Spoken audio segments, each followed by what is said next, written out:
Em 2025, depois de uma conversa num podcast, houve alguém que ficou inspirado quando alguém disse que os limites administrativos não deveriam ser linhas abstratas, deveriam ser limites administrativos pelas bacias hidrográficas, pelos rios, pela configuração da natureza. E houve alguém que começou a mexer muito com isto, e então em 2030, mais coisa, menos coisa, sem um decreto de lei que tudo isto eram fronteiras naturais. Em 2050 o que é que acontece?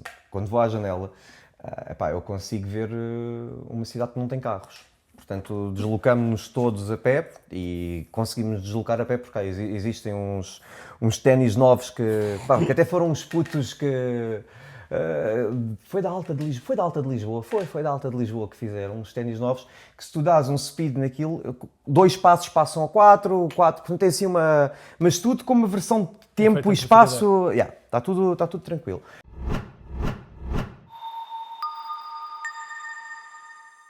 Bem-vindos ao podcast No Seu Melhor, um podcast onde olhamos para temas interessantes da atualidade e vemos como é que podiam ser no seu melhor.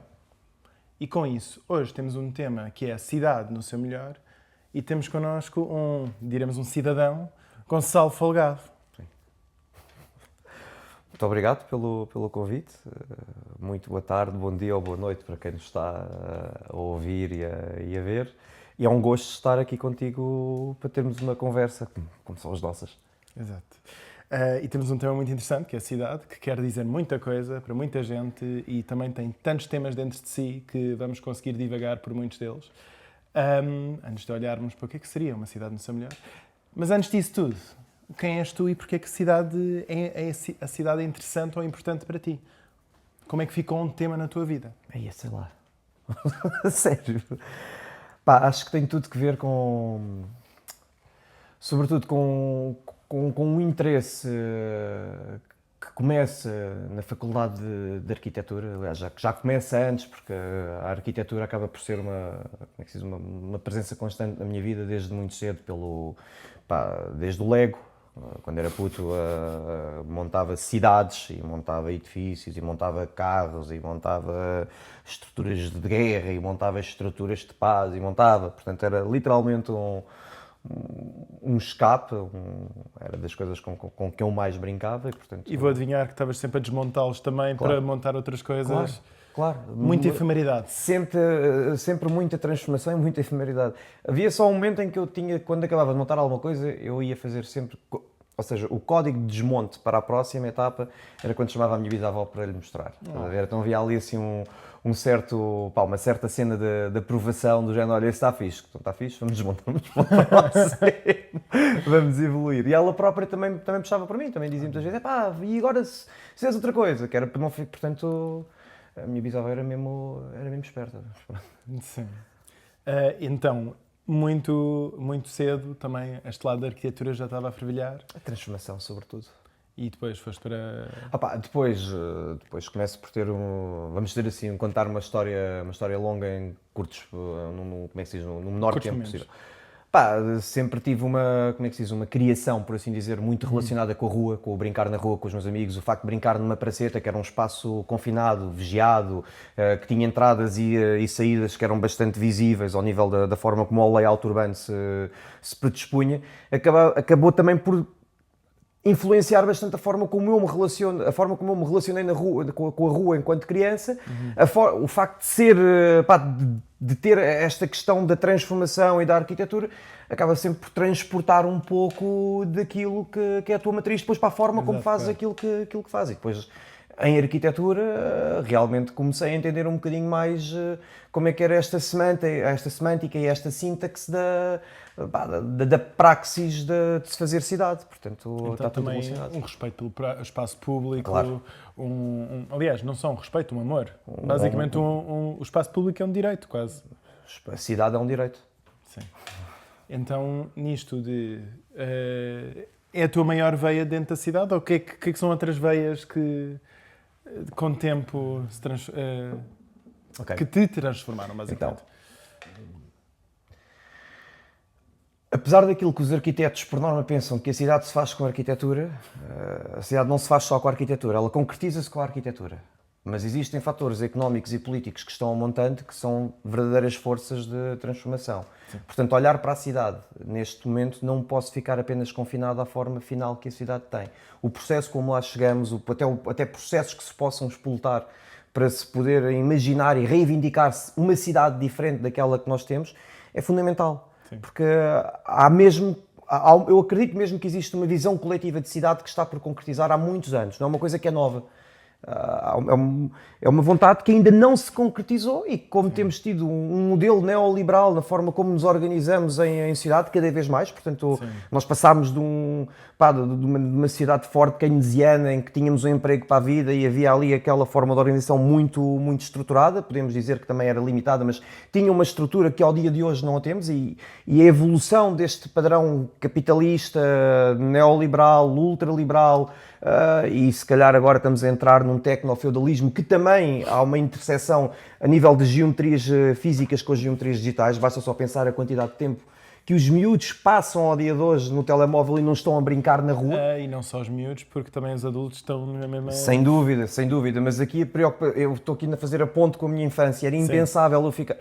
Já tínhamos Mega Drives na altura, portanto, tu conheces-me, para quem não me conhece, eu sou mesmo um ávido fã de videojogos, portanto, jogo em Final Fantasy VII, que é muito bom, e eu, apesar de ter este apetrecho em casa, era impensável para mim não ir à tarde brincar com os meus amigos para a rua e andar de bicicleta e saltar entendes? Tipo, arranhar-me, chegar a casa às vezes com um olho negro, claro, porque é a infância, e a infância também é um bocado de risco. Ao dia de hoje, eu não sinto esta avidez da malta em estar na rua a fazer coisas. E lá está a questão do tecnofeudalismo. Parece que não, mas isto interseta a forma como as cidades são vividas. Porque se o espaço público em que estamos a passar mais tempo é o espaço online, digital, quer dizer que vamos passar menos tempo também no espaço público físico. Isso. Também, porque eu te conheço, queria também trazer este tema de... a tua relação com bairros, basicamente. Porque é que conheces bairros? Porque tu não cresceste em Lisboa, cresceste no Pinhal Novo. Eu cresci no Pinhal Novo e o sítio em que cresci no Pinhal Novo era um bairro. Sim. Portanto, lá está, naquela praceta, para quem não... Mas vindo outra vez para a faculdade... Vamos lá chegar, porque aquela praceta tem muita importância na forma como nos relacionávamos enquanto comunidade. Desde o senhor que tinha o café, aos vizinhos que estavam ali à volta no prédio, à malta das vivendas, portanto, à malta de um território de habitação pública que também confinava com o sítio onde eu morava, portanto, havia ali um plexo bastante miscigenado de um ponto de vista demográfico, de pessoas que se encontravam no espaço público. Portanto, eu era vigiado pelo tipo do café, pela minha vizinha de cima e pela mãe do outro. E a minha avó fazia o mesmo trabalho com todos. E isto acontece. Portanto, eu trago esta bagagem comigo para Lisboa, para a Faculdade de Arquitetura, e depois aí sou, uma vez mais, estimulado com ensinamentos, desde a Carta de Atenas, coisas muito clássicas da arquitetura. Sim, e outras menos clássicas, outras mais disruptivas, com cenas fixe, entendes? Tipo, com bons ensinamentos, e aí sim, depois também temos de fazer a distinção daquilo que são ensinamentos que tu tens de ter enquanto cultura geral, e depois há outros ensinamentos que tu tens que é para aplicar na tua vida profissional. Portanto, a Carta de Atenas ao dia de hoje é um erro replicar um documento de 1940 e troca. Não faz sentido. Mas como documento de arquivo histórico, para termos uma perspectiva historiográfica da arquitetura, é fundamental. E de repente sou munido com estas ferramentas todas, eu e o meu grupo de amigos, porque não sou só eu que avanço para o bairro, avança comigo o João Martins, o Rui Miranda, o Karim, o Camilo, o Luís Clara, o Dominique, avançámos em bloco para ali, porque começámos a questionar, quer dizer, tantas ferramentas porreiras para resolver território, para reduzir assimetrias socioespaciais e económicas. Estamos a ter este diálogo direto com estas ferramentas. E olhávamos à volta e víamos um território que estava por costurar e ainda continua por costurar em grande parte. De um ponto de vista físico já existem algumas melhorias, o reforço de carreiras é porreiro, mas ainda há muita coisa a fazer. Então, o primeiro instinto foi bora ao bairro, bora ver o que é que a malta precisa. E levámos uma ideia totalmente diferente daquela coisa que acabámos por vir a concretizar e que temos vindo a concretizar, porque é um processo que se mantém ainda ativo e bastante ativo, e acho que ao dia de hoje está com muito mais força do que alguma vez teve. Boa. Então nisso, desdobra-se um bocado a tua relação com a cidade, esta parte de olho de arquiteto, olho de pessoa dentro de estudo arquitetónico, também olho de puto que cresceu basicamente num bairro, mesmo que seja um bairro mais, não diria rural, mas Suburbano. Suburbano. Na verdade, não é suburbano, é a categoria de periurbano, está nas periferias da. Pois. Então, um rapaz periférico. Oh, exato. Sempre. E também com um olho de pessoa curiosa, porque no final de contas, esta relação com a Barra foi uma coisa, com o Barra neste caso 2 de Maio, maioritariamente, foi uma coisa em que foi a tua curiosidade que começou, ok, espera, tem de haver alguma coisa que se possa fazer aqui, e foste primeiro com certezas, quase a certeza, eu assumo, e depois a curiosidade deixou essas certezas todas desconstruírem-se para a realidade que estás lá a viver, em vez de o que tu achas que podia ser feito. A partir do momento em que nós temos uma turma de mestrados Euromed que cruzava áreas da antropologia, da economia, da sociologia, da geografia, da arquitetura, portanto um olhar de várias lentes disciplinares que depois se fundiu num documento transdisciplinar e que faz a radiografia do território, todas as convicções, ou melhor, todas não digo, mas algumas das convicções que nós tínhamos que eram acertadas foram completamente destruídas, e também aí é a altura em que tu entendes que diagnosticar é também uma forma de intervir. E aliás, deve ser sempre a primeira, porque por norma quando a malta não se fia nos números, não faz um fact-checking, não tem dados e informação reliable, vai sair tudo. Por isso é que a ciência é fixe, malta, em casa. A ciência é fixe, atenção. Portanto, é diagnosticar, e antes disso também esta parte de observar. Esta parte de... Porque diagnosticar parece que entra-se com uma lente já de eu quero ver se isto é verdade, mais do que eu quero ver o que é verdade. Tens diferentes formas de diagnóstico. Tu tens essa forma mais assertiva de se fazer um diagnóstico, mas há diferentes fases de diagnóstico. Nós começámos com uma fase de auscultação. Boa. Portanto, de entender o que é que a malta, quais seriam as percepções que as pessoas tinham sobre o seu próprio lugar, sobre até as necessidades depois também vão variando conforme a lente com que tu vais, e as necessidades de um território acabam sempre por ser, diria eu, algumas são permanentes e há problemas estruturais que persistem, e os territórios de habitação pública em Lisboa têm problemas estruturais que ainda ao dia de hoje persistem, a sua falta de costura com a cidade consolidada, seja por descampados que existem entre os bairros e os centros das freguesias em que estão, seja por algum enclave que possa existir, seja até muitas vezes por linhas de transporte mais agressivas. Portanto, essas cicatrizes acabam por ainda persistir e são problemas que são permanentes, mas também existe um outro conjunto de questões que vão sendo resolvidas e depois outras vão aparecendo, mas isso também só se consegue ter noção quando há proximidade com os territórios. Exato. Porque senão também estamos a adivinhar o que é que será o problema visto de longe, Isso. em vez de descobrir o que é, como estavas a dizer, a auscultação como primeiro passo. Então também nisto de, saindo de um tema de como é que tu chegaste ao tema, vê-se, eu acho que ficou muito claro que é um tema vivo para ti, a cidade também nisso é uma coisa viva. Tipo Sporting Clube Portugal, quase. Acaba por ser também uma questão para mim de, ok, então estas definições, o que é uma cidade, onde é que... Porque já falámos um bocado de periferia, acho que é uma coisa rapidamente interessante para falarmos. O que é uma cidade? Onde é que, se calhar usamos Lisboa como um exemplo, mas a parte de porque é que a periferia é periferia e não faz parte da cidade, por exemplo. Essa é uma pergunta para um PhD responder, tens noção disso, verdade. não tens? Tipo, isso é uma ótima pergunta de arranque para um PhD. Porquê é que a cidade é cidade e a periferia é periferia? Nisso, eu acho que já deve haver alguma certeza, estudo feito e também acima disso vi um trabalho interessantíssimo, artístico neste caso, do Tristan Imundo, na Gulbenkian já saiu, mas mesmo sobre este tema de periferia e como é que a periferia, tipo, a vivência de periferia basicamente e a sua relação com a Há várias cidade. periferias, essa é uma questão que é fundamental, existem vários tipos de periferia.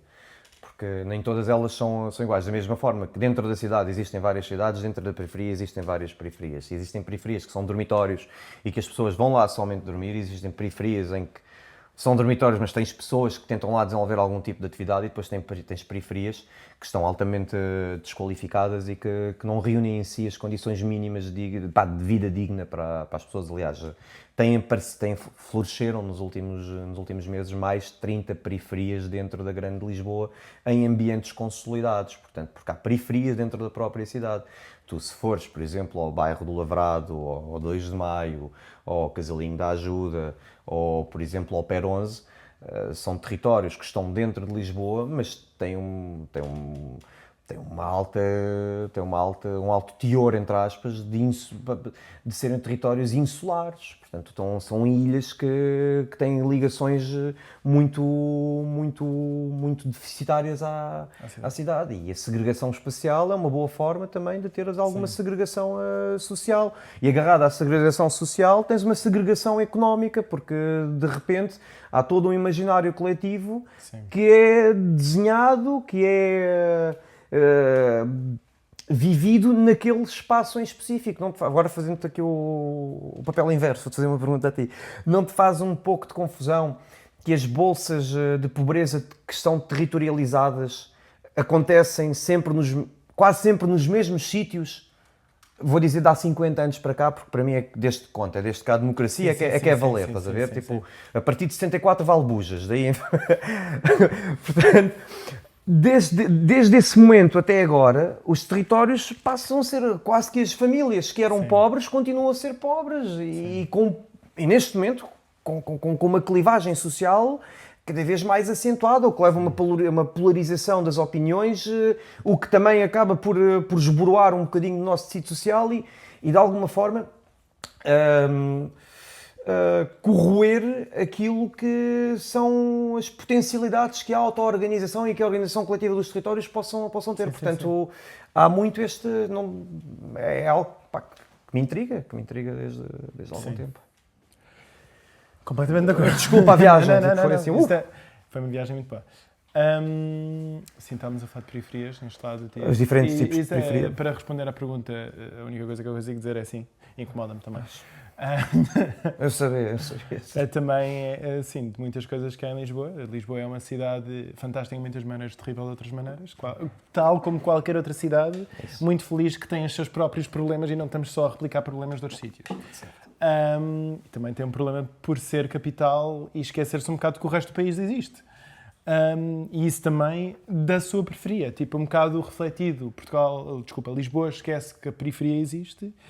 Também, chamando periferia, sinto sempre desconforto porque sem esta, entre aspas, periferia, Lisboa não existia, basicamente não funcionava, mas também esquece que o resto do país existe.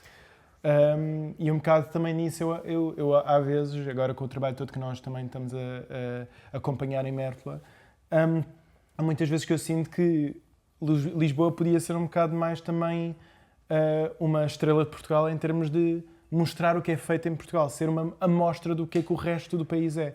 Mas quando está um bocado fechado em si próprio, até que também se percebe, porque falando em Londres e no Reino Unido, para não dizer que Portugal é que está mal, Londres é um país diferente.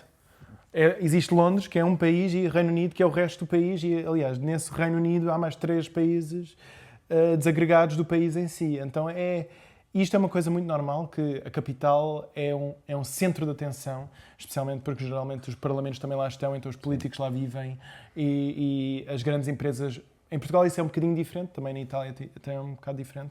As grandes empresas estão divididas, mas isto cria-se um bocado e esta...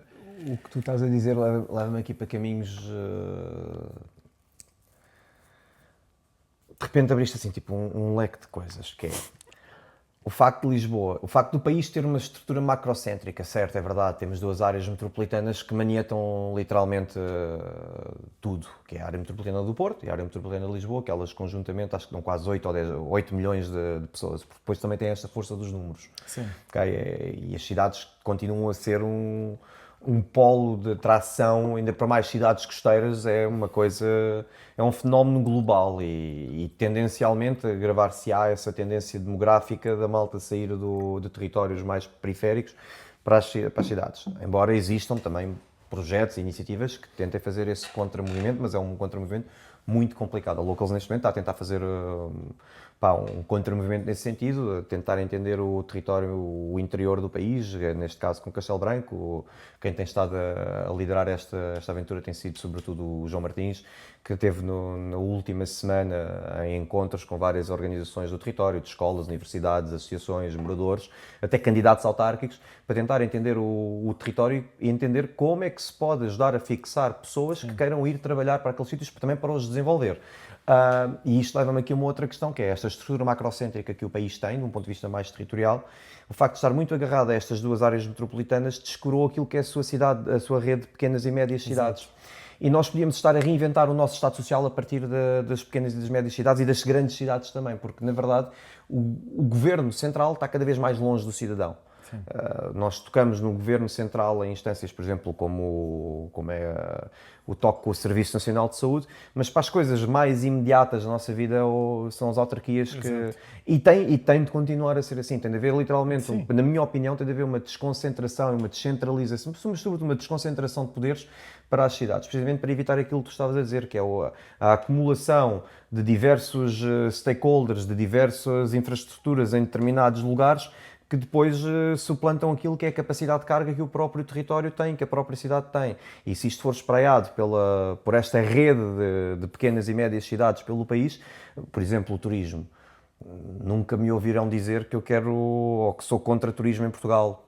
Acho que o turismo é uma boa mola da economia, tem-nos exportado de forma bastante eficiente, mas se me perguntarem se estamos a maniatar da melhor forma ao presente momento, acho que não estamos, porque em vez do turismo ser uma força centrífuga que acaba por ter este efeito vórtex no sítio em que está, e é o que acontece em Lisboa, portanto em Lisboa já está demasiado acicatado, ele deveria ser uma força centrípeta que emana para todo o resto. Portanto, e termos uma rede de pequenas e médias cidades que têm património cultural, têm capital e o património cultural tem definitivamente. Como é óbvio.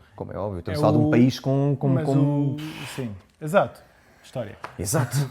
Somos um país consolidado há muitas centenas de anos. Desde 1143 foi quando nós ganhámos o nosso condado portucalense. Então, 900 anos quase. Pai. E nisso é um dos mais antigos da Europa. Do mundo. Do mundo com fronteiras. E com modos de estar, com modos de habitar, Exato. com património cultural para oferecer a quem queira vir. Não é só Lisboa. Nas imediações da cidade de Lisboa, nós temos, sei lá, Almada, Seixal, Setúbal, aqui para a margem norte temos Loures, Odivelas, e estou a falar só na coroa da Grande Lisboa, porque depois quando a resta... E tu nisso tudo nem disseste maioritariamente cidades costeiras. Isso. E nas cidades costeiras também pelo menos já está a haver um vórtex. Já, mas é necessário... Portanto, o repensar a cidade, também é preciso pensar a cidade a um nível macro-territorial, perceber qual é que é o papel daquela cidade na rede de cidades que o país tem. Então nisso, também desta conversa toda parte, o que estamos a dizer é olhar para a cidade no seu melhor, requer olhar para a cidade em si, para os centros da cidade, dos vários centros da cidade, de várias maneiras diferentes, da periferia da cidade especificamente, em termos de o que é e porquê e como e o que é que define das periferias, porque não é só uma, como também estavas a dizer, e depois em cima disso, como é que a cidade é a cidade dentro do país, não só do país, do território. Sim. Como é que a cidade depois se... Começas numa escala regional e depois fazes a relação entre as regiões. Aliás, nem é estende, exato. É a escala das regiões, como é que a cidade depois emana. Isso. E assim, eu acho que são tudo... São diferentes perspectivas e diferentes escalas do mesmo objeto. Exato. E por isso é que há bocadinho estava a dizer que a ciência é fixe, porque a ciência permite-me olhar para o mesmo objeto de diferentes formas, podes descobrir... Para ir para um bocadinho mais, se calhar para detalhe, neste momento, como é que, em termos mais táteis, acho eu, uma pergunta antes de entrarmos para no seu melhor, em termos mais táteis, como é que tu neste momento vives a cidade, sentes a cidade? A sentir a cidade em que sentido? Como quiseres, mas esta parte na vivência da cidade, na experiência de cidade, saindo deste macro... Sinto as pessoas ávidas por algo novo. Acho que no geral, todos nós estamos ávidos por algo novo. Porque há de facto podíamos também ir por ali um bocado, mas um bocado também este lado de como é que tu sentes a cidade, como é que experiencias neste eu momento enquanto assim? Gonçalo, como é que eu experiencio? Tu enquanto A Gonçalo. sociedade é um lugar de aprendizagem. A sociedade é um laboratório incrível para eu aprender. Desde aprender paquistanês com o tipo que está na loja de conveniência. A tentar entender um bocadinho melhor como é que as senhoras da minha rua estão a alimentar os gatos e que gatos é que lá estão. Ao facto de observar os padrões das pessoas a movimentarem-se na rua, se vão diretamente para a paragem de autocarro ou se vão para a estação. Até eu próprio de me dar às vezes ao luxo de dizer assim, agora vou ser um bocado turista na cidade onde vivo, para ver... Portanto, é sobretudo uma relação de aprendizagem, porque eu vejo a cidade mesmo como uma escola a vários níveis. Aliás, isto vai parecer um bocado aquelas cenas à Facebook, tipo escola da vida, estás a ver? Tipo, qual é que é a tua escola? É a escola da vida. Mas a verdade é que, lá está, voltamos à minha criação. Eu brinquei muito na rua. E o facto de ter brincado muito na rua, nunca vi a rua como um sítio de... Claro que é um sítio de dissenso e um sítio também de conflito, como é óbvio, mas nunca foi um sítio inseguro. Entendes? Sim. A rua para mim nunca foi uma cena insegura. E às vezes até me faz confusão quando se quando se têm relatos de insegurança, que sim, claro que como é óbvio, tipo, existe crime em todo o lado, mas... mas eu acho que às vezes este pessoal que diz que Portugal é inseguro, não sei, se calhar deviam ir passar 2 semanas para São Paulo e fazerem um trajeto de autocarro do ponto A ao ponto B. Para ver o que é insegurança. Nem precisamos disso. Podiam ir só 20 anos no passado. Já nem vamos a uma viagem no tempo, fica muito cara, Ben. Sim, mas eu estou a dizer mesmo uma viagem eu lembro-me de, há 20 anos atrás, literalmente, 2005 mais ou menos, pessoas pensarem, andarem à noite no bairro Alto. Desculpa, na Baixa. Era sempre tipo, olha... Acho que não. Posso só ter uma boleia. Isso. Mesmo para o metro, uma coisa assim. Isso. Tipo, a insegurança que se sentia na cidade era ativa. Yeah. Não era só uma coisa, honestamente, um bocado narrativa. Porque a coisa é... Quando eu olho para Lisboa neste momento, eu não, especialmente no centro de Lisboa, que é o espaço de Lisboa que se está a falar mais neste momento, é tudo seguro. Mas aí também vou ser sincero. Acho que nós também aqui estamos a ser um bocadinho... um pouco machistas. Porque tu e eu temos quase 1 metro... Tens 1,80 m, não é? Eu tenho 1,80 m mais coisa, menos coisa. Quanto é que tu pesas? Não sei. Mas pronto, tu és um calmeirão, Ben. Eu também sou um calmeirão. E para nós o espaço público é diferente de alguém com outra envergadura, com outro tipo de presença. E aí até consigo entender. Sim. Mas também tem de haver um esforço por parte de quem gera a cidade, e é aí que vamos chegar àquela parte, que cidade é que eu estou a sentir, que cidade é que eu estou a pulsar agora, qual é o pulsar de cidade que eu estou a sentir de um ponto de vista mais coletivo. E acho que as pessoas estão mesmo ansiosas para serem chamadas a participar, porque quando fazem-no com uma grande pinta. Quanto mais exemplos conheço de coisas que se passam fora do país, mais consigo entender que estamos mesmo num ecossistema altamente rico, profícuo, se calhar não está a ser aproveitado da forma como poderia, porque grande parte de projetos incríveis que estão a operar, muitos deles deveriam passar a programa ou política pública e depois ficam só pela orla do projeto. Sim. E se pediram-nos durante anos inovação, nós entregamos. Pediram-nos durante anos replicabilidade, nós entregamos projetos que possam ser replicados, mas adaptados aos sítios. E quando falo, para nós, falo ao setor que desenvolve este trabalho de integração comunitária. Exato. Entregámos tudo e mais um par de botas. E neste momento ainda falta avanço legislativo. Não temos um Ministério de Cidades. Não achas estranho isso? Nunca tinha pensado nisso. Sim, nunca tinha pensado nisso. Muito também por isso da parte de nós, como Rebundance, só fizemos trabalho em terceiro setor há menos tempo. Tipo, já são 5, 6 anos, mas é pouco tempo no geral. E eu acho que uma das coisas que eu vi é que já há muita coisa feita. E uma das coisas que também foi um bocado... Uma das partes difíceis do trabalho é uma parte que as pessoas que vivem em bairros sociais, bairros sociais, eu acho que já sentei um bocado de... Já tivemos tantas pessoas a prometerem-nos tanta coisa, a quererem-nos fazer tanta coisa, a nos fazer, neste caso, ajudarem-nos de tanta maneira, que acabam por já ter um bocado este lado de quem é que me garante que és tu? Exato. Já tivemos 5 patos a passar por aqui a dizerem que são eles os gajos que vão fazer as coisas e quem me diz que és tu agora que vai fazer quando os outros 5 não conseguiram fazer. Não conseguiram porque se calhar não queriam, porque nisto também acaba por ser, quando pessoas desaparecem do trabalho, não se sabe porquê. Certo. As pessoas que estavam lá e tentaram fazer a coisa, e provavelmente houve muita frustração pelo caminho, mas esta coisa da replicabilidade também da sustentabilidade, eu acho que esta é a sustentabilidade que me... Não, há muitas sustentabilidades que interessam. Exato. Eu sou mais de regeneração do que sustentabilidade, mas há muita sustentabilidade que acaba sempre por ser importante. Mas desta sustentabilidade do trabalho, da ação, do envolvimento, deste, quase diríamos, desta maneira de fazer mais local. Sim. Uma locals approach. Esta maneira de fazer que envolva as pessoas locais e que também, de alguma forma, traga foco também de si para si. Sabes, eu acho que nós neste momento estamos num ponto de transição. Aquilo que se falava há muito, que se tem vindo a falar há muito tempo sobre as transições, eu acho que nós neste momento já estamos a começar essa transição. E estamos no momento em que há um conjunto de circunstâncias que atestam isso, desde o posicionamento dos Estados Unidos relativamente a todo este conflito até à própria NATO. Portanto, isto são coisas que são super estratosféricas, mas que têm implicações na nossa vida. Sim. Basta só pensar que este posicionamento que o Donald Trump teve vai-nos custar a todos mais 5% do nosso produto interno bruto. Portanto, querem relação mais umbilical, pumba, está aqui.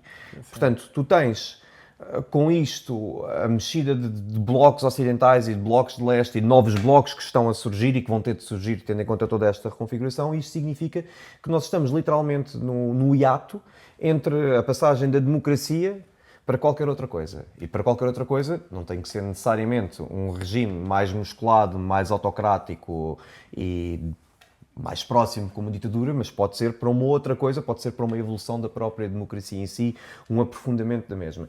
E se calhar a malta que nos está a ouvir e que nos está a ver dizem assim, este tipo está completamente alucinado. Não estou, malta, porque realmente há um conjunto de atores a trabalharem no terreno de forma bastante silenciosa, mas de forma bastante consistente também, que todos os dias estão a provar que é possível fazer coisas e melhorar a vida das pessoas, ter impacto concreto na vida das pessoas. Portanto, eu acho que se nós nos conseguirmos reconectar, entender quem é que está a trabalhar na mesma frequência, talvez possamos reunir connosco um conjunto de forças e de vozes que mostrem um novo mundo, e que não é assim tão novo, um mundo que já está a acontecer. Então, para apanhar essa deixa, novo mundo, tema deste podcast, no seu melhor, vamos entrar neste tema então, 2050, 2100, onde quiseres ir. Eu acho que, replicando um bocado o que acabaste de fazer de macro para micro, fazemos isso um bocado, começamos no macro. O que é a cidade no seu melhor, neste lado mais... O primeiro ponto, neste lado de emanar. Então, olha... Cidade como redes de cidades. Sabes, em 2025, depois de uma conversa num podcast, houve alguém que ficou inspirado quando alguém disse que os limites administrativos não deveriam ser linhas abstratas, deveriam ser limites administrativos pelas bacias hidrográficas, pelos rios, pela configuração da natureza. E houve alguém que começou a mexer muito com isto, e então em 2030, mais coisa, menos coisa, sem um decreto de lei que tudo isto eram fronteiras naturais. Em 2050 o que é que acontece? Quando vou à janela, eu consigo ver uma cidade que não tem carros. Portanto, deslocamos-nos todos a pé e conseguimos deslocar a pé porque existem uns ténis novos que até foram uns putos que... Foi da Alta de Lisboa que fizeram uns ténis novos que se tu dás um speed naquilo, 2 passos passam a 4, portanto tem assim mas tudo com uma versão de tempo e espaço, está tudo tranquilo. Deixou de haver crise de habitação. Já não temos crise de habitação. Também diria, não só estamos a andar por todo lado, também temos autocarros, comboios... Temos autocarros e comboios, temos isso tudo, mas é tudo e solar powered. Super bem. Solar powered. Sim. Tá, e descobrimos uma nova forma de resolver o problema dos putos mais traquinas nas escolas, que os metemos em salas que geram energia cinética, que guardam energia cinética. E essa energia é depois distribuída para toda a rede que nós temos. Portanto, nós temos uma rede completamente limpa só à pala dos putos que têm. E pá, eles ficam super contentes quando eu saltar de um lado para o outro. E o mais engraçado é que agora Lisboa não é a única capital do país, nós temos várias capitais. Temos a capital do país, claro que sim, que é aqui Lisboa, mas depois temos a capital da cidade mais verde, e aquilo vai rodando de vez em quando, ok? Portanto, temos a capital com os melhores resultados académicos, e isto vai... E são formas de nos irmos organizando no território, de termos os nossos aparelhos legislativos, continua-se a ter burocracia, ok? Portanto, em 2050 também há burocracia.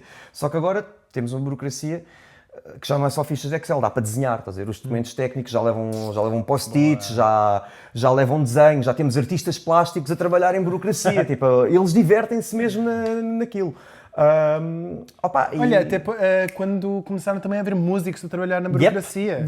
E fazem tipo licenciamentos a cantar, licenciamentos em poema, coisas assim, pá, que ainda não está muito em 2025, mas já começa a ressoar. Outra das coisas que eu vejo, Ben, é que de repente o rio deixa de ser uma barreira e o rio é uma ponte. Existem várias pontes sobre o Tejo, umas para tu ires de bicicleta, outro país com aqueles ténis, outros países só a andar tranquilo da vida. E os putos agora estão a trabalhar, acho que isto para o ano, mais coisa, menos coisa, lançam o primeiro protótipo. Eles têm uns ténis, tem uma camada nova dos ténis, que aquilo é repelente de água. Ou seja, tu consegues andar, eles fizeram os primeiros testes, só que tiveram que descalçar os ténis porque houve um que caiu e então ficou com os ténis calçados, então ficou de cabeça para baixo, teve que ser assistido pela equipa, mas já estão a trabalhar nesse campo. São putos fixes. Tipo, sim, parece que sim, pelo menos. Sim. Boa. Então nisto também, espera, tenho que contar outra. Temos uma convivência quase perfeita com outras espécies. Portanto, o planeamento urbano deixou de ser human-centered e passou a ser tipo nature-centered. Então nós temos...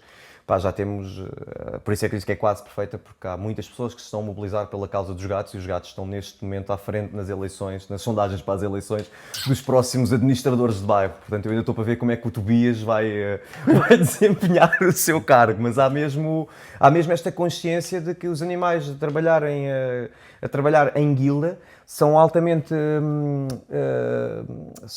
como é que se diz... bons para as questões de saúde pública, para o controle de pestes e de doenças e de pragas, até mesmo para a própria climatização das ruas, que tu não podes ter abelhas se não tiveres um conjunto de vegetação e de flores. Exato. Portanto, tudo isso já está. Se tu tens mais animais, temos uma vida, como nós temos uma relação tão boa com os animais, quer dizer que tem de haver imensa comida nas ruas. Quer dizer que as árvores estão cheias de fruta. De vez em quando tens um lince que está a passar por lá a comer uns vegetais. E como está a comer uma lebre que está ali, que estava tão bem a comer E de repente o lince já a levou e é uma chatice, mas é a natureza a decorrer como... não trabalhamos, sabias? Em 2050 não trabalhamos. Boa. Não... Acho que já fiz aqui uma pateticezinha, mas... Vamos fingir que está tudo... Parece que está tudo bem. Está tudo tranquilo, é da vida. Portanto, não trabalhamos bem. As pessoas, entretanto, a inteligência artificial, nós conseguimos que ela... Foi usada bem. Ela foi bem usada. Foi complicado, houve ali alguns sobressaltos iniciais que... Mas a inteligência artificial agora é uma consciência coletiva que nos acompanha e que mede os graus, mede como é que se diz, a temperatura da cidade, os níveis de monóxido, ajuda-nos a regular um bocadinho esta questão aqui mais química da cidade, também nos dá alguns conselhos, embora eu não o use muito como uma questão, como terapia, prefiro falar com pessoas, mas já há quem a use, portanto nem tudo é perfeito. Mas eu acho que olhando para não trabalharmos, uma coisa é nós ainda fazemos muita coisa. E é isso que eu acho... Em 2050 já não. Ainda fazemos muita coisa. Fazes porque queres. Exato. É porque é a tua paixão. Mas é isto que eu estou a dizer, a parte de já não trabalhamos porque o trabalho também é um lado primeiro. Não precisas de trabalhar porque não precisas do dinheiro para sobreviver como nós precisávamos há 25 anos. Exato. Que fazia parte, é o que é. Mas neste momento, como já não temos de subsistir, Sim. não precisamos de trabalho de subsistência. Tu dedicas-te àquilo que gostas e por isso E nós fazemos tanta coisa. Esquece. Desculpa, eu nunca estive mais ocupado do que agora em 2050. Houve, e tu vais a ver a quantidade de patentes que foram registadas, de ideias que estão a salvar o mundo em 2050 a virem de Portugal, de realmente malta que tinha imenso talento, mas como tinha, as gerações passadas, como tinham de trabalhar para subsistir, houve aqui gente que teve essa oportunidade e nós neste momento acho que somos número 1 a nível de como é que se diz, de licenciamento de patentes de coisas que se estão a passar. Portanto, se isto fosse há 25 anos atrás no capitalismo, seríamos potência mundial. Também o somos neste momento, mas é uma potência muito mais, não estamos em competição. E se estamos a falar disto, já não trabalharmos, as sociedades estão mais em conexão e ter capitais são uma coisa mais amovível. Eu acho que também o Parlamento está menos ocupado que antes, porque eu acho que eles também estão a ter muitos dos momentos de cidades se reunirem em muitas cidades diferentes. Mas uma pergunta que eu tenho, Portugal ainda existe como fronteiras assim? Porque há muitas fronteiras de Portugal que não são bacias hidrográficas. A bacia hidrográfica do Tejo é muito maior do que Imagina, nós temos vários tipos de fronteiras e as fronteiras antigas permanecem, porque também é preciso perceber de onde é que viemos. Portanto, o antigo limite administrativo que nós tínhamos de norte a sul do país, que fazia estes 900 km², mais as ilhas, a zona especial económica é outra história. Essa zona que nós temos do oceano continua a ter aquela delimitação porque somos nós quem melhor conhecemos o sítio e que estamos a oferecer ao planeta as melhores oportunidades, seja da cabelagem que passa, da internet, que entretanto foi toda reconfigurada para materiais reciclados e recicláveis, portanto conseguimos fazer isso, mas temos vários tipos de fronteiras, nós temos fronteiras culturais, imagina, nós temos a região de Mirandela, neste momento tem a sua fronteira e tem a sua bandeira e vive sobre a identidade do país enquanto Portugal, mas a região do Tejo é uma região por si e nós respeitamos-la, tal como os antigos espanhóis também a respeitavam. Sim. Digo antigos espanhóis, porque de repente isto agora já são tantas fronteiras que nós já temos várias nacionalidades, várias... Então é um bocado também indo para o próximo nível esta coisa de... O que tu estás a falar, no final de contas, é de governança. Ter de ser feita de maneira diferente. Sim, sim. Então, como é que nós agora, com estas fronteiras administrativas maiores, de países como nós o conhecíamos, estão um bocadinho mais... existem, mas é mais historiográfico do que é uma coisa mesmo e cultural, do que uma coisa mesmo física, como já tivemos, agora já não temos, em 2025. Mas um bocado como é que o Tejo e o Douro têm conversas? Como é que se tem conversas também com bacias mais pequenas, tipo do Sado? Quais é que são, como é que se fazem essas conexões? E também, como é que as cidades, mesmo numa bacia tipo pelas pessoas. O truque está sempre nas pessoas.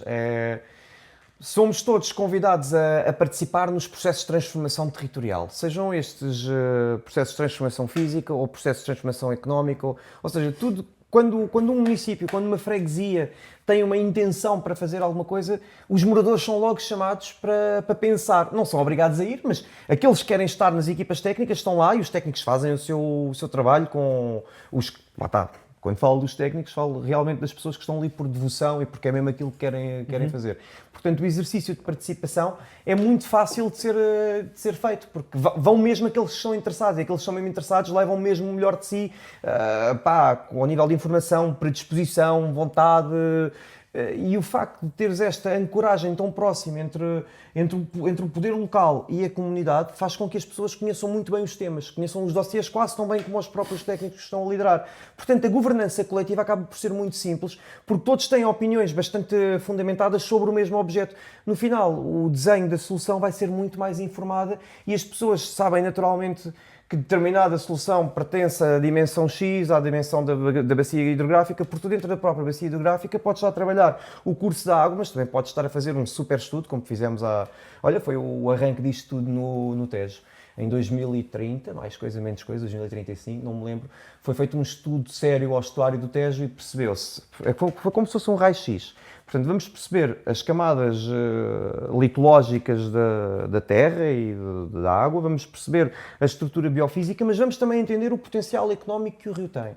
Quantas são as pessoas que o cruzam? Quantas empresas interagem com ele? Como é que é o tipo de interação destas empresas? Portanto, é só os navios, como é que se diz, de cargueiros ou de pessoas? Ou há mesmo como é que as operadoras estão a trabalhar? Como é que as universidades podem olhar para os rios, se existem teses de mestrado? Portanto, fizemos um levantamento gigante ao próprio rio e a partir daí foi bastante simples definir um conjunto de ações com as pessoas e, portanto, acho que o modelo está a ser replicado pelo país todo e também tem sido este um dos motos para criarmos a tal rede de pequenas e médias cidades que acompanham a estruturação do país de um ponto de vista mais macrocéfalo. Duas coisas para também adicionar a isso. O facto que, primeiro, o rio é super limpo para se estar lá a nadar, tal como agora é super normal também. Segunda coisa, nadarmos com os golfinhos do Rio Tejo. Há snorkeling no Rio Tejo.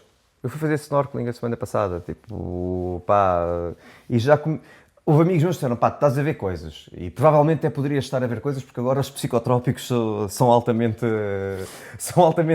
legais e está tudo controlado. Em 2050. Em 2050, meninos, atenção, em 2050. E eu acho que vi um recife de coral. Uau. Eu acho que vi um recife de coral. Acho que está ali qualquer coisa a nascer. Alguma coisinha a nascer. Outra coisa, uma das grandes razões porque é que os técnicos, as pessoas que vivem nos espaços também sabem tanto quanto os técnicos. Primeiro, está tudo organizado muito bem para se conseguir perceber como leigo a coisa. E segundo, os técnicos também não são, como não trabalhamos para subsistência, os técnicos também não estão lá para sempre. Não estão lá para 50 anos, não estão lá para 20, nem estão lá para 10 muitas vezes. Eu conheço muitas pessoas que apeteceram-lhes envolver-se num tema super profundamente. Por exemplo, quando em 2030 e tal, quando começámos a ter o convite, foi feito um convite aos golfinhos para voltarem ao Tejo. Eu tive 5 amigos que se envolveram imenso nessa parte e depois desapareceram. Já não estão aqui em Lisboa a fazer o trabalho porque não fazer. Exato, eu acho que foram depois trabalhar com golfinhos ali em outros sítios. Sabes que a partir do momento em que passas a dispor da maior riqueza que existe no mundo, que é de tempo, tu tens um salto evolutivo incrível. Portanto, tu só te dedicas àquilo que queres mesmo dedicar e quando vais com força, com vontade, com dedicação, sim, a forma como tu trabalhas, a forma como tu operas, a forma como tu desenvolves é diferente, é apaixonada. Por isso é que as pessoas agora em 2050 têm uma defesa daquilo que são as matrizes do seu território, as matrizes do seu bairro, as suas matrizes culturais bastante vincadas e abertas, porque já se aperceberam, sim, que é a diversidade. Tipo, foi preciso chegar a 2050, Ben, mas conseguimos, ok?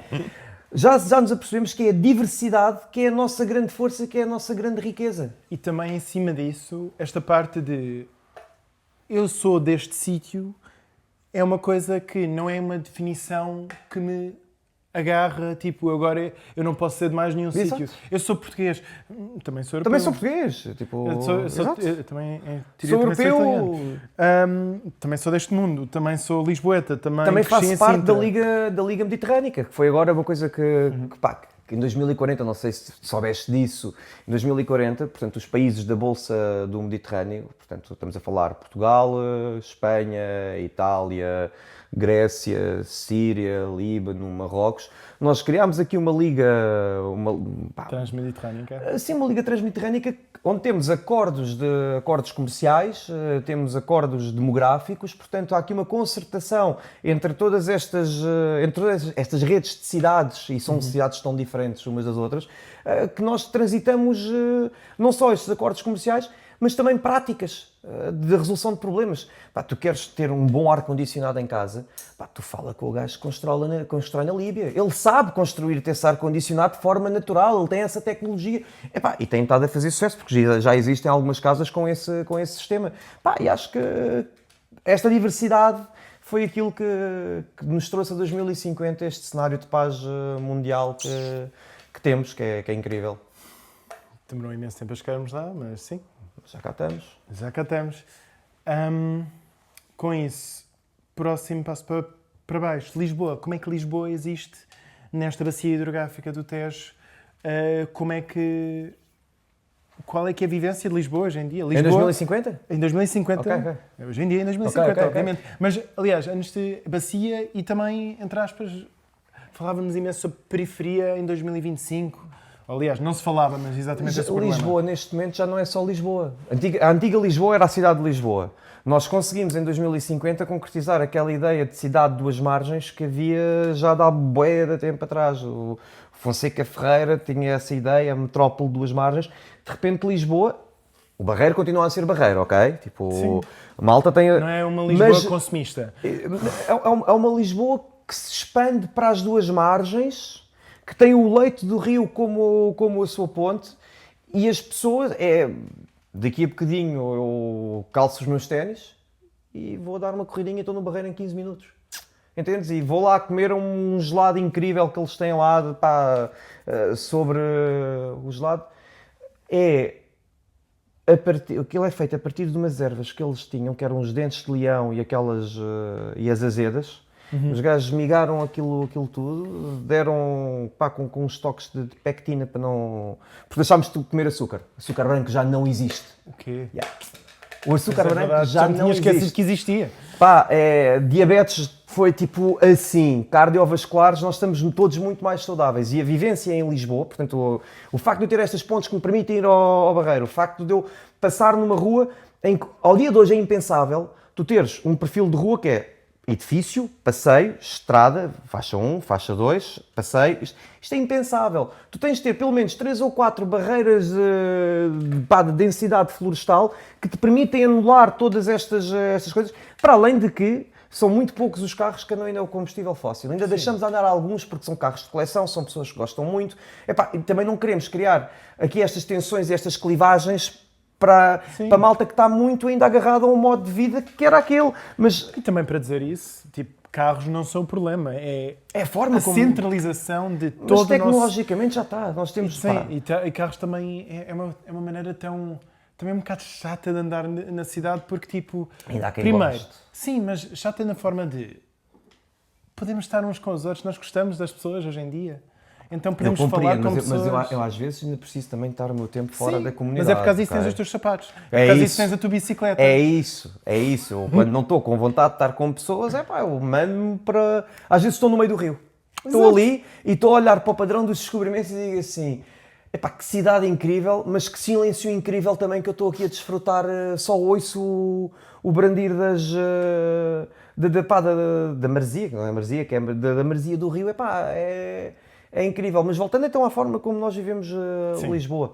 Opa, e também, estavas a falar de Barreiro, mas também temos esta relação muito também com a Alta de Lisboa. Sim, como disseste, os putos a criarem estes sapatos. Também, até Monsanto hoje em dia é um sítio normal para irmos dar um passeio. Um conjunto de startups, agora sim são unicórnios. Agora é que são os unicórnios, ok? Eu vou dizer, em vez de startups, pequenas empresas, porque eu acho que uma coisa que mudou de há 25 anos para agora é que startups, eu acho que é por causa disso, só quero definir só porque há 25 anos tínhamos esta ideia que nós tínhamos de criar coisas e aqui que depois ficavam enormes e toda a gente fazia. Não, mas aqui é uma coisa mas aqui também, a maior parte dos miúdos que a replicabilidade que nós temos hoje em dia, em 2050, o que eles tinham na altura era que essas startups era para ser grandes empresas que dominavam o setor inteiro. Não tem nada a ver com isso. Exato. Não tem nada a ver com isso. Então é por causa disso que a linguagem para ser mais fácil. Mas lembra-te uma coisa, há sempre estes pequenas empresas. São startups porque os putos querem lhes chamar startups. Deixa-lhes dar o nome que eles... Eu estou a tentar ajudar as pessoas de 2025, é só isso. Eu já estou em 2050 mas eu estava-te a dizer que existem estes grupos organizados, estas startups, como eles se autodenominam. Não sou eu que digo que eles são startups, ok? Portanto, estou a explicar para o passado, é certo. E então, estes grupos estão a aparecer nos territórios que há 50 anos atrás eram os mais improváveis. Por causa das sementes que foram lá lançadas durante os últimos anos. E foram sementes que não foram lançadas assim com tanta força quanto isso.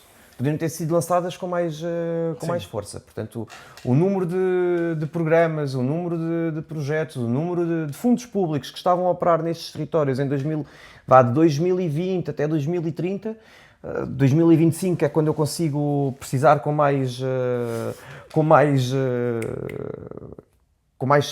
forma mais cirúrgica.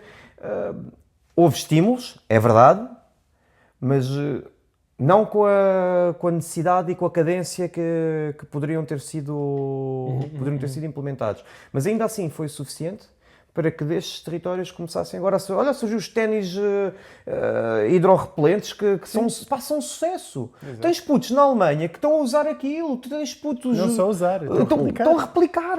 Aliás, uma das cenas fixas é que esta malta, em comparação com os 2025, eles deram os blueprints do projeto todo. Sim, mas é também... Não precisam de dinheiro. Estavas a falar de patentes. As patentes é para...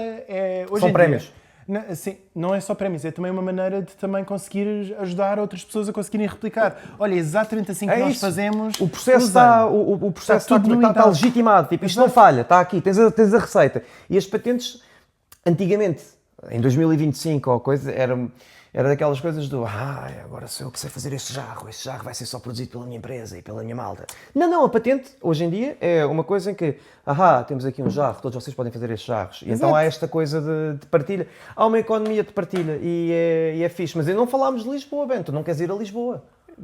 Desculpa, como é que Barreiro e isto Alta não tem a ver com Lisboa? Não, eu estava-te a falar mesmo da vida de rua. Então, bora!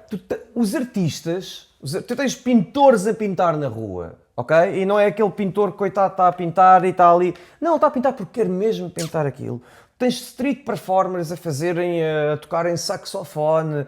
Tu tens até malta. Há uma malta muito engraçada que se reúne no dia 4 de maio, todos os dias, na Praça do Fonte Nova, e fazem ali encenações de Star Wars. Portanto, o Star Wars manteve-se e está vivo na vida das pessoas. E tudo num espaço em que o carro praticamente desapareceu, são muito poucos os resquícios. Aliás, até existe lá uma escultura de um carro, é um artefacto que nós temos para nos lembrarmos que já foi assim noutros momentos. Mas são jardins abundantes, temos zonas de sentar. Aliás, nós temos uma coisa agora bem da fixe, que é, tu tens bancos que são retráteis. Retratas? Yeah. Imagina, eu vou buscar as minhas compras e preciso descansar um bocado, então carrego, existem uns botões que tu has de reparar aí pela cidade, carregas nesse botão e vem um banquinho e mete-se lá para ti e tu podes descansar um bocado. Se quiseres, até pode ter uma sombra. E se tiveres com sede, mas aí é quando as pessoas têm alguma atenção, porque também não vale a pena estar sempre a carregar no bebedor de água, porque a questão da água está praticamente resolvida, mas custou-nos muito para chegar até este ponto, portanto, bora não desperdiçar água. Sim, mas eu também acho que... Eu acho que estás a esquecer desse lado toda a maneira como nós lidamos com os resíduos. Também nós temos maneiras de limpar tudo. Exato. Já não há resíduos. Então, nesta parte, a água também, a abundância da água não se criou só pelo facto de que nós temos imensa água. É a maneira como nós, primeiro... Como nós gerimos. Como nós gerimos, mas também a maneira como as cidades serem tão verdes como são neste momento, quer dizer que a água também consegue passar pela cidade. Sim. A chuva é uma coisa normal. Lembras-te da Ribeira de Alcântara? Sim. Lembras-te já não existe, neste momento é uma ribeira a céu aberto. Nós temos um sistema de transporte público na cidade que são gôndolas. São gôndolas e que são solar powered, aquilo mexe-se... E a inteligência artificial aí tem sido super fixe, porque imagina, tu quando chegas à gôndola, tu dizes só, para onde é que queres ir? Portanto, eu e tu vais para o Parque das Nações, eu vou para Benfica. E o Leandro vai para Campo de Ourique. Ela consegue calcular o menor trajeto possível, mas se tu quiseres, assim, olha, eu estou com os meus amigos e eu quero ir a falar, ela vai dar-te uma grande volta. Pelo melhor sítio da cidade que encontra naquele momento, que é para teres o melhor enquadramento, para teres essa conversa com os teus amigos. Isto numa cidade que está desencanada, em que tens um comércio, continua a haver comércio. A coisa da troca é uma coisa, mas é uma troca que é bastante... vinda de um lugar de eu querer mostrar-te o melhor que tenho para oferecer. Então já não há aquela coisa do toma lá dinheiro para... Não, tipo, olha, vê lá o que é isto que eu fiz. Prova esta tarte que está incrível. Tipo, e há essa matriz e pronto. Mas temos problemas, ok? Nós neste momento estamos com um problema gigante, que já estamos com demasiada energia dos nossos resíduos, já estamos a começar a ter que passar esta energia para os nossos vizinhos. Portanto, lembras-te daquela liga árabe aquela liga mediterrânica. Nós já estamos em negociações com os nossos parceiros árabes porque temos a mais, eles estão neste momento a precisar, portanto também são eles agora a precisar, daqui a uns tempos devemos ser nós, portanto troca por troca andamos nisto. Ainda bem. Não só a partir de Lisboa, mas repara, todas as cidades Sim, estão a contribuir para esta coisa. Portanto, e neste momento já não somos um país macrocêntrico, já não é só a AML e a AMP, a Área Metropolitana de Lisboa e a Área Metropolitana do Porto, que conduzem os destinos do país. Há mesmo uma rede de participação que é incrível e que eu em 2025, quando dizia que sentia que as pessoas estavam ávidas de participar em qualquer coisa, chego hoje a 2050 e digo, aquele palpite estava certo. Sim. Exato. Boa, nós já passamos por aqui por muitos pontos muito fixes. Agora, ainda há uma coisa, qualquer coisa, já passamos por arte. Mais alguma coisa que tu queiras partilhar de 2050? Visitem-nos.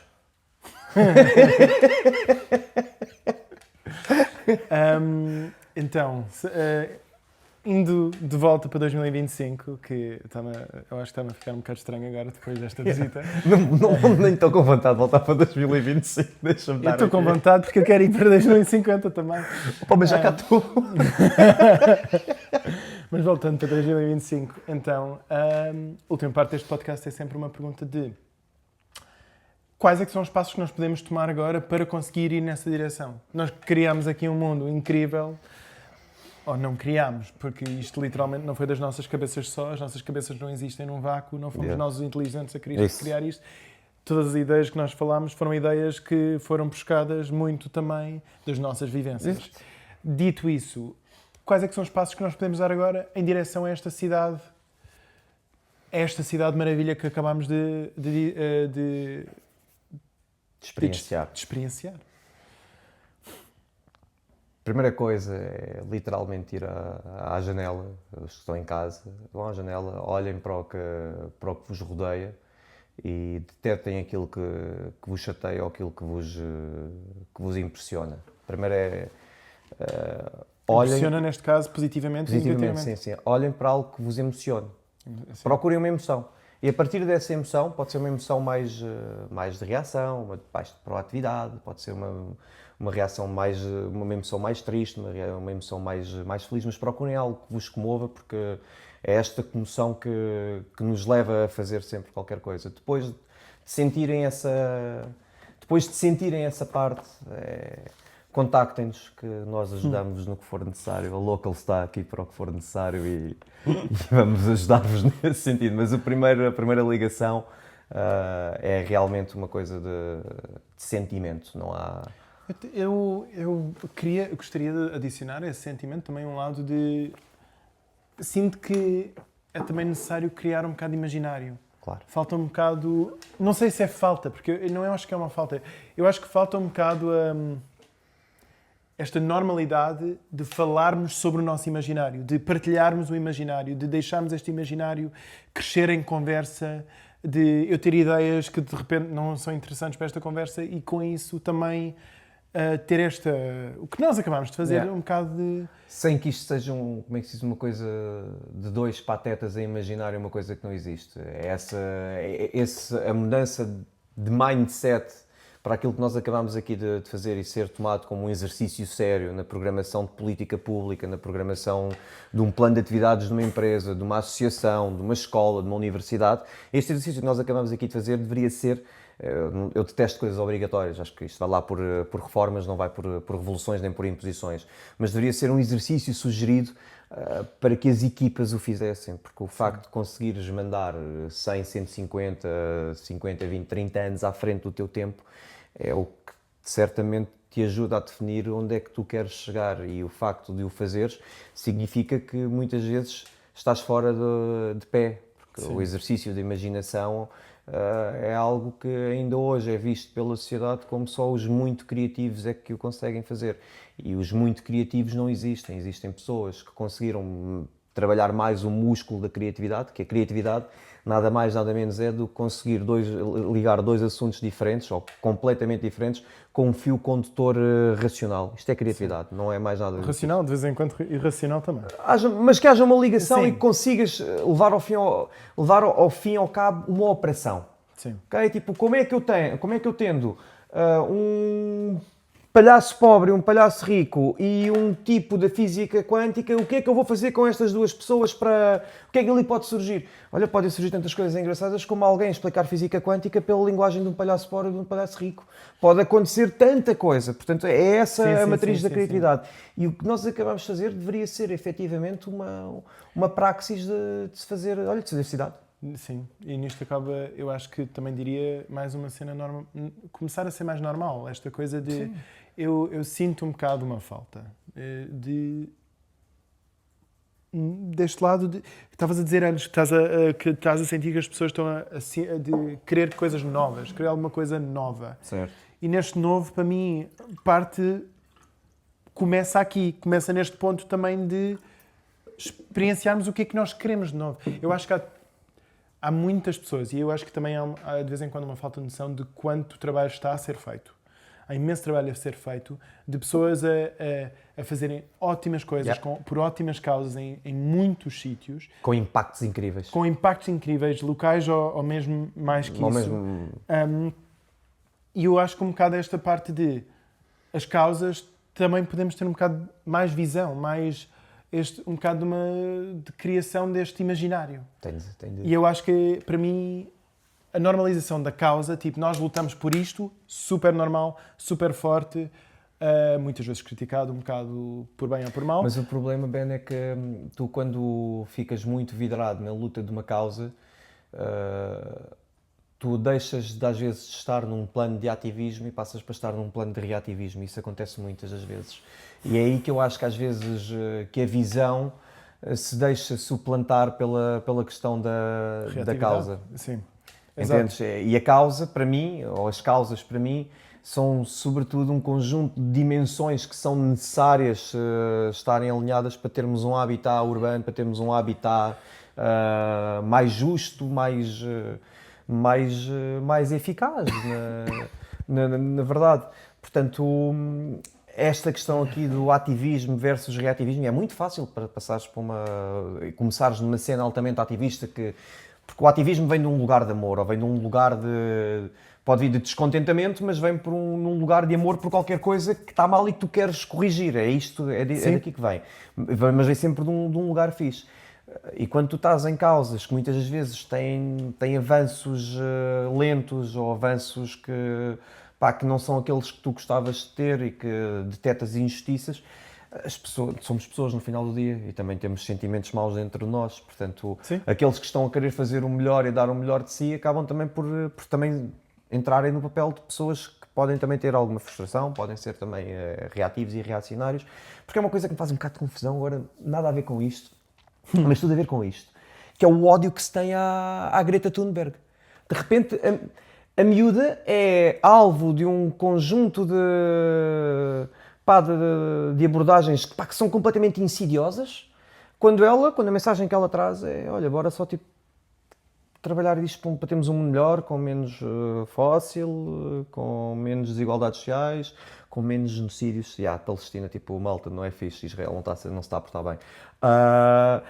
E de repente parece que ela é o receptáculo de todo o ódio, como se ela fosse a culpada. Mas também é uma afronta. Uma mulher escandinava, privilegiada, porque tem o seu privilégio, e ainda bem, e atenção aqui, não há mal nenhum em ter privilégio, o mal que existe é quando temos privilégio não o usamos para ajudar aqueles que não o têm, portanto, e ela sendo uma mulher privilegiada, branca, loura, de olhos azuis, jovem, de repente, a estar a colocar o dedo na cara do mundo e dizer que há um conjunto de corporações, de interesses que nos estão literalmente a estragar. Portanto, há muita gente...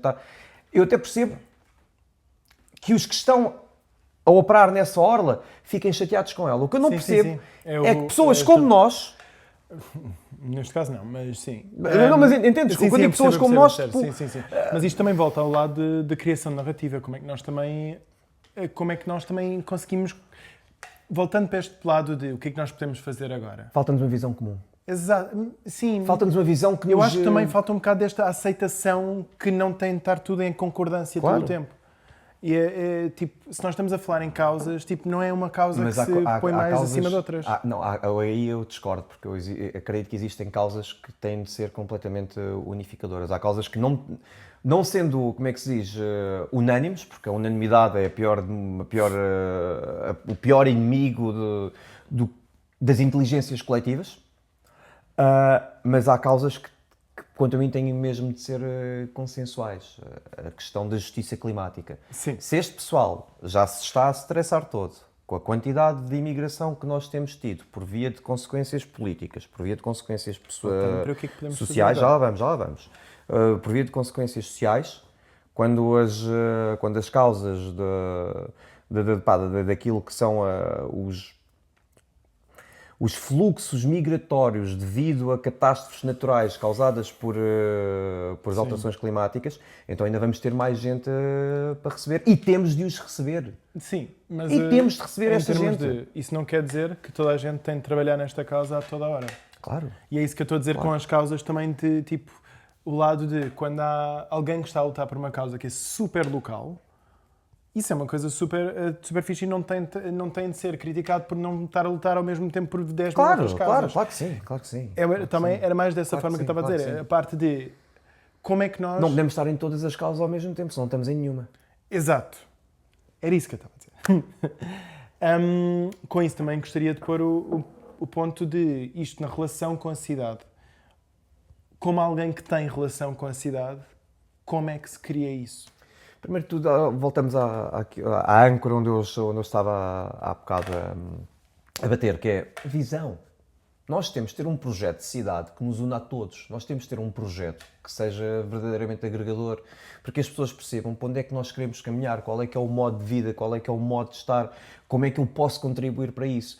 E para essa visão acontecer, em primeiro lugar, ela tem de ser participada, ou o mais participada possível. Porque de repente eu não acredito numa, como é que se diz, numa epifania em que de repente sabemos todos aquilo que... Não sabemos. Eu próprio não sei. Eu próprio ainda estou a descobrir. Mas acho que esta descoberta com os pares, portanto com os outros cidadãos, com o resto da sociedade, que deve ser uma, como é que se diz, uma prioridade a encontrar. Lisboa é uma cidade...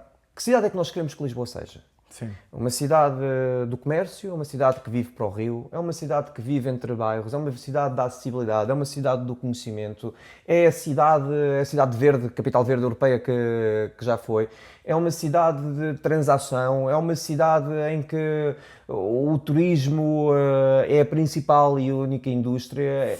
Qual é que é a cidade que nós queremos ter neste momento? E isso é fundamental, fazermos essa pergunta atualmente, agora, para que daqui a 8, 10 anos possamos então conseguir concretizar a primeira fase desse empreendimento coletivo. Porque existem oportunidades todos os dias. Se as pessoas soubessem a quantidade de linhas de financiamento que permitem operar território, que nos passam ao lado, pois podes ter a certeza que se calhar já tínhamos muita gente a querer especializar-se nisto por uma questão de mercado e outros por uma questão idiosincrática. Sim. Mas nós diariamente perdemos N oportunidades. E isto também, de alguma forma, também este lado de... Não é uma coisa só de macro, de nós como cidade, mas também nós como pessoas, também dá uma... Sim. Também é um bocado de... Isto começa, eu acho, também um bocado nas freguesias. Não é só... Nos bairros. Nos bairros, nas freguesias, em bairros, freguesias, cidade. Tem dentro de Lisboa em si, já tem 3 níveis. Sim. Sim, até podem ter mais, porque tu podes começar com a escala da tua rua, com a escala do teu bairro, com a escala da tua freguesia, com a escala da tua cidade, com a escala da tua primeira região, estás a ver? Tipo a Grande Lisboa, e depois com a escala da segunda grande região, e depois com a escala do país. E ainda assim, dentro daquelas escalas iniciais, eu até posso dizer, olha, sou eu e o grupo de putos do outro lado da rua e da outra malha, da outra área da própria dentro da malha. Portanto, o desenho inicial acaba sempre por estar tudo condicionado às dinâmicas humanas. Sim. Sim. E com isso, mais alguma coisa que queremos falar em termos do que é que se pode fazer agora? Agora? Tanta coisa que se pode fazer agora. Queres começar por onde, Ben? Diz-me. Queres que eu comece a dar o... Simples, dia-a-dia das pessoas. Então, simples e no dia-a-dia das pessoas. Pá, a primeira coisa que nós devíamos começar a fazer era repensar os formatos de participação oficiais. Okay? Portanto, aquela coisa de assembleias de freguesia, de assembleias municipais, em que temos os eleitos, the chosen ones, tipo, num pedestal, e depois tens a população, a plebe daquele lado. Pá, bora fazer de maneira diferente. Não estou a dizer que não existam, que não tenham de existir reuniões de maneiras diferentes. A cena é, nem estou a dizer bora abolir isto, não, bora só experimentar outros formatos de encontro, outros formatos de partilha. Porque quando nós vamos para este tipo de situações, queremos ser sempre a melhor versão de nós próprios e isso não nos permite que nos demos ao luxo de errar e de... E também, do que eu tenho ouvido dessas reuniões, são muito reivindicativas de uma forma que, tipo, para mim, se eu tenho que pensar em reuniões de freguesia e reuniões de município, a primeira coisa que eu queria era que trabalho saísse dali. Tipo, coisas que quiséssemos fazer, coisas que quiséssemos criar em conjunto, coisas que quiséssemos montar. Tipo, há imensa coisa pragmática, prática, que pode sair de reuniões dessas, que eu acho que é mais um sítio de debate um bocado... acaba por ser efêmero, muitas vezes. Opa, o problema do debate não é a sua efemeridade, porque os debates também acontecem e desacontecem de acordo com as agendas políticas que estão em cima da mesa. Para mim é sobretudo a eficácia desse debate, por muito efêmero que seja, que decisões, que tomadas de posição, que concretizações é que foram feitas a seguir esses debates, porque tu olhas para o dia de hoje, quer dizer, acontece um sismo, de repente há 1000 debates sobre sismo, e depois o que é que acontece sobre... E ninguém fala dos sismos nos 3 meses antes, que poderia-se pensar, se calhar... Quando há incêndios, são todos especialistas de proteção florestal. Quando tens um problema qualquer sobre habitação, e o problema é que existe muito debate, mas existe muito pouca concretização, e essa concretização, acredito mesmo, que era capaz de ser desbloqueador o facto de existir mais proximidade entre os agentes decisores e aqueles que estão como nós, na plateia, mas que somos nós que somos a massa desta coisa toda. Sim. Portanto, sim, a primeira coisa era realmente repensar a forma de relação entre os eleitos, entre os gabinetes, entre os escritórios e os territórios. Isso era, assim, a primeira coisa. Outra das coisas que também deveria ser mesmo pensado é que numa situação em que cada vez mais as juntas de freguesia estão a ganhar mais competências, e bem, deveria de haver um plano diretor de freguesia. Algo que pudesse, e vão dizer os entendidos na matéria, que já temos os planos anuais, já temos os orçamentos, certo, mas um plano diretor de freguesia em que cada freguesia também definia a sua visão de cidade, a sua visão de freguesia, a sua visão de bairro a bairro, rua a rua, freguesia a freguesia, faz-se uma cidade. E não estou a dizer que a cidade é um somatório de partes, porque não é, porque é uma multiplicação de partes. E diria eu que era como é que se diz? Uma exponencial levantada a 24, que são as freguesias. Lisboa é levantada a 24. Epá, mas tem de haver este trabalho de sistematização e essa sistematização ser feita com as pessoas. Portanto, os planos diretores de freguesia, até para que muitas vezes os presidentes de junta, quando andam no terreno, às vezes são confrontados com decisões de última hora que vêm de cima, vêm da Câmara, vêm do Ministério, vêm de um sítio qualquer e acabam por gurar algumas expectativas. Olha, aqui vai ter que acontecer esta creche. E tu perguntas, porquê? Just for no reason, porque alguém disse que sim. E estas ferramentas de visão, de criação do imaginário coletivo para aquele território acabam também por ser fundamentais para poder orientar e às vezes até receber estes presentes de última hora porque fazem parte. Sim. Mas tens mais estrutura para o fazer, tens uma estrutura técnica. Eu já tinha dito, eu acredito em ciência, malta. A minha cena é ciência, é arquitetura, é urbanismo, pá. Portanto, acredito que todos os instrumentos que nós possamos utilizar para nos ajudar a navegar, que são fundamentais, porque já não, em pleno século XXI não nos podemos dar ao luxo de navegar à vista. Isso era nos anos 80. Ao dia de hoje não. Temos tanta informação de tantas formas diferentes. Isso. Navegar à vista é um bocado... É estúpido. Eu não queria dizer estúpido, mas pronto, mas mas também ciência é uma das coisas que nós temos a nosso dispor. E também eu acho que nisso, ao lado de a maneira como fazemos conversa pública, que é o que tu estavas a dizer também, isso é quase uma ciência por si só. Yeah. E é uma coisa, a maneira como observamos, concordamos, discordamos, a maneira como falamos, relacionamos. E a maneira como tu às vezes tens de explicar um conjunto de coisas que são mais tecnocráticas, porque imagina, vamos falar com os moradores da ajuda sobre a revisão do plano diretor municipal da cidade de Lisboa. Há ali um conjunto de terminologias, desde índices de capacidade de carga, capacidade de eficabilidade, portanto, de coisas que são mesmo técnicas, que tu tens de simplificar e de tornar acessíveis para as pessoas, porque se não fores capaz de explicar a tua ciência a um puto de 5 anos, então tu não a dominas. E eu ainda não consigo explicar a minha ciência a um puto de 5 anos. E acho que por isso também nunca vou conseguir dominar. Mas estou a tentar todos os dias. Mas é muito importante que esta simplificação, esta destecnocratização seja feita. Até para que as pessoas compreendam, acreditem e voltem a ter aqui este apelo de uma visão em comum, porque ela só se compreende, ela só é concretizada quando as pessoas compreendem. Também, mas sim, compreendem, e também nesta parte de também ser mais normal falarem. Esta parte de relacionarem é uma coisa que, tendo passado mais tempo nos últimos anos em bairros, de alguma forma, conhecer a vivência de alguma forma, uma das coisas que me incomodou um bocado foi o sentir que bairros sociais têm mais conhecimento dos seus vizinhos do que a grande maioria do resto da cidade.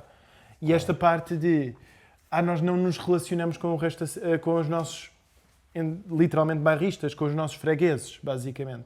E isto a parte de como é que nós também criamos laços com o sítio em que estamos, porque também muitas vezes é porque nós estamos, não vivemos lá muitos anos, muitas vezes vivemos lá 3, porque é o contrato de arrendamento, ou uma coisa assim. Então também é como é que nós conseguimos criar uma normalidade de uma destreza, quase, uma destreza de aqui, eu vivo aqui agora, como é que eu também consigo viver aqui agora? Como é que eu vivo aqui agora? E também estavas a dizer, a parte de comunicarmos melhor com os outros, também temos esta criação de imaginário conjunto. Nós tivemos uma política de habitação que durante muitos anos, e acho que ainda continuamos a ter essa política de habitação, em que pensávamos que resolvíamos o problema às pessoas se lhes dessemos chaves de casa. Portanto, a atribuição de uma casa resolve o problema às pessoas. Não resolve.